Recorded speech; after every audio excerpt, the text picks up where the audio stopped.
ഒരു secret ingredient ചേർത്തുണ്ടാക്കിയ നല്ല മുരുമുരാന്നുള്ള ഒരു ചിക്കൻ ഫ്രൈ ഇന്ന് വരെ ഞാൻ ഇതുപോലെ കഴിച്ചിട്ടുണ്ടാവില്ല കേട്ടോ. അപ്പോൾ ഒരു 300 ഗ്രാം ചിക്കൻ കഴുകി വൃത്തിയാക്കി എടുത്തിട്ടുണ്ട്. ഇതിൽ ഇഞ്ചി, വെളുത്തുള്ളി, പച്ചമുളക് പേസ്റ്റ് ഒരു 1.5 ടേബിൾ സ്പൂൺ ഇട്ട് കൊടുക്കുക. ആവശ്യത്തിന് ഉപ്പിട്ട് കൊടുക്കുക. ഒരു 3/4 ടീസ്പൂൺ മുളക് പൊടി ഇട്ട് കൊടുക്കുക.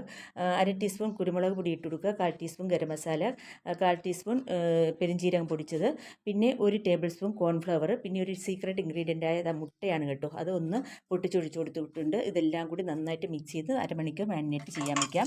അതിനുശേഷം ഒരു പാൻ അടുപ്പത്ത് വെച്ചിട്ട് എണ്ണ ഒഴിച്ച് അതിലേക്ക് ചൂടാകുമ്പോൾ ഈ ചിക്കൻ നമുക്ക് നിരത്തി കൊടുക്കാം. 5 മിനിറ്റ് കഴിയുമ്പോൾ ഇതൊന്ന് മറിച്ചിട്ട് കൊടുക്കുക. വീണ്ടും ഒരു 5-6 മിനിറ്റ് കഴിയുമ്പോൾ നമ്മുടെ ചിക്കൻ ഫ്രൈ ഇവിടെ റെഡി ആയിട്ടുണ്ട്. എല്ലാം ഇതുപോലെ തന്നെ ഒരു പാത്രത്തിലേക്ക് മാറ്റി കൊടുക്കാം.